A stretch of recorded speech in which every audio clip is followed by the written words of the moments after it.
Magandang araw mga ka-idoks at welcome pong muli sa ating update sa komento na hinihingi ng Korte Suprema tungkol sa RA 12232.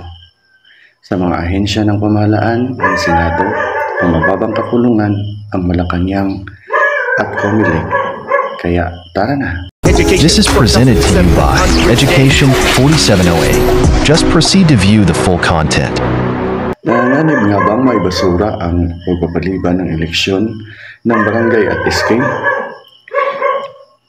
Binigyan lang ng Korte Suprema ang Senado, Kongreso, Malacanang at Comelec ng mahigit na 10 araw na ultimatum para ipagtanggol ang Republic Act 12232, ang controversial na batas na naglilipat ng eleksyon sa Disyembre 2025. Heto ang mga kailangan ninyong malaman. Ang Republic Act 12232 ay nilagdaan para ipagpaliban ang eleksyon ng barangay at sangguniang kabataan na nakatakda sana sa Disyembre 2025. Sa ilalim ng batas, ang eleksyon ay gaganapin sa Nobyembre 2026 na epektibong nagpapahaba ng termino sa kasalukuyang mga opisyal ng barangay at SK. Ngunit naghain ng petisyon ang election lawyer na si Romulo B. Macalintal sa Korte Suprema na may GR number E-02002 na nagsasabing labag sa konstitusyon ang pagpapaliban na ito. Ang pangunahing punto niya, ang karapatan ng mga tao na bumoto ay hindi maaring basta-basta ipagpaliban ng Kongreso kung walang matibay na dahilan. Noong Agosto 19, 2025, pinagsama-sama ng Korte Suprema en banc ang mga petisyon laban sa RA 12232. Naglabas ang Korte ng hindi na pwedeng palawigin ng 10 araw na deadline para sa mga pangunahing sangay ng gobyerno upang tumugon. Kailangan ipaliwanag ng mga opisina na ito kung bakit hindi dapat ideklarang labag sa konstitusyon ang RA 12232 at kung bakit dapat manatiling pinagpaliban ang eleksyon. Ang mga ahensyang ito ay ang Senado ng Pilipinas, Kapulungan ng mga Kinatawan, Tanggapan ng Executive Secretary or Malacanang, at ang Comelec. Mahalaga ang 10 araw na deadline dahil ito ang magtatakda ng susunod na hakbang ng Korte.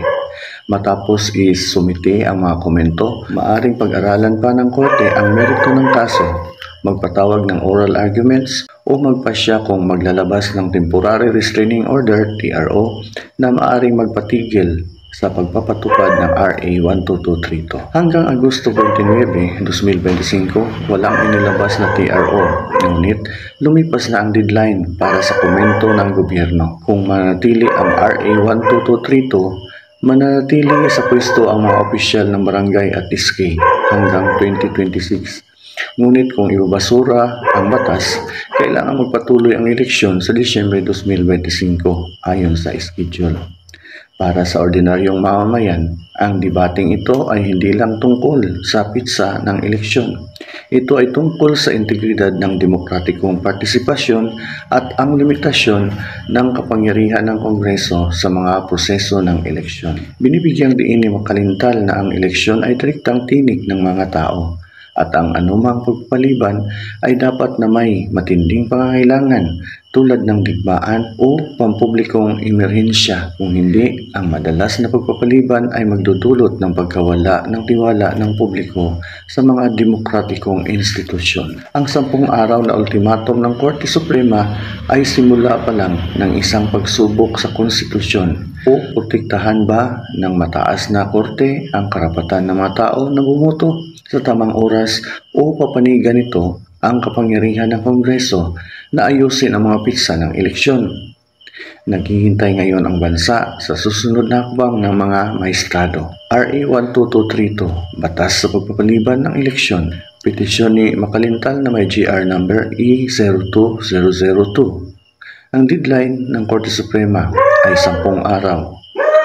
Hindi na ito papalawigin. Sino ang dapat tumugon?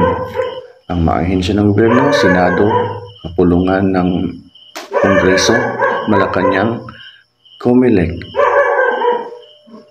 Pero ang TRO hindi pa inilabas. Mga ka-idoks, susuriin natin ang posibleng kahinatnan ng 10 araw na ultimatum ng Korte Suprema sa RA 12232. Kapag nakapagsumite ng komento on time, dito nasusunod ang due process. Marinig ng Korte Suprema ang parehong panig. Si Atty. Romulo Macalintal na komisyon sa RA 12232 at ang depensa ng gobyerno para ipagtanggol ang batas. Mas magiging balanse at matibay ang magiging desisyon ng mga maestrado. Ano ang mga posibleng susunod na hakbang ng Supreme Court? Panatilihin ang RA 12232. Ituloy ang postponement. Eleksyon sa November 2026. Pansamantalang ihinto ang pagpapatupad ng RA 12232 habang dinidinig ang kaso. Ano ang epekto nito sa taong bayan? Kung malakas ang depensa ng gobyerno, halimbawa budget o handaan ng COMELEC, baka tanggapin ng ilan na makatarungan ang postponement. Pero kung mahina ang paliwanag, mas titibay ang paniniwala ng publiko na ito'y politikal na maniobra at hindi para sa kabutihan ng mga botante. Kapag hindi nakapagsumite ng komento, missed deadline, ang mangyari, una, waiver o pagbitaw sa karapatan. Kapag hindi sumagot, pwedeng ituring ng Supreme Court na binitawan ng gobyerno ang karapatan nilang magpaliwanag. Maaring magdesisyon ang korte base lang sa mga argumento ni Macalintal at sa umiiral na konstitusyon. Pangalawa, mas mabigat ang bigat ng petisyon ni Macalintal. Kung walang depensa mula sa Senado, Kongreso, Malacanang at COMELEC, lalong magiging matibay ang posibilidad na ideklarang labag sa konstitusyon ang postponement. Pangatlo, political at legal na epekto. Kung hindi madepensahan ng Kongreso at COMELEC ang batas na sila mismo ang nagpasa at dapat ipatupad, magmukhang pagkukulang sa tungkulin.